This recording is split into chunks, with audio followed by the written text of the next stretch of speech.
ዛሬ ውብ ነው ማለት ነው። አይኖችሽ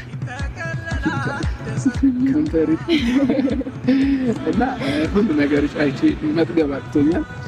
ከምልሽ በላይ አምሮብሻል። አንተም በጣም ያማረብህ ስለመናገር አንቺ ጎበዝ ከሆንሽ ለአንድ ደቂቃ እኔም ሰላም አረብሽ በደንብ በጣም አምሮብህ ሌላው ጊዜ በተለየ በጣም ወሮኛል።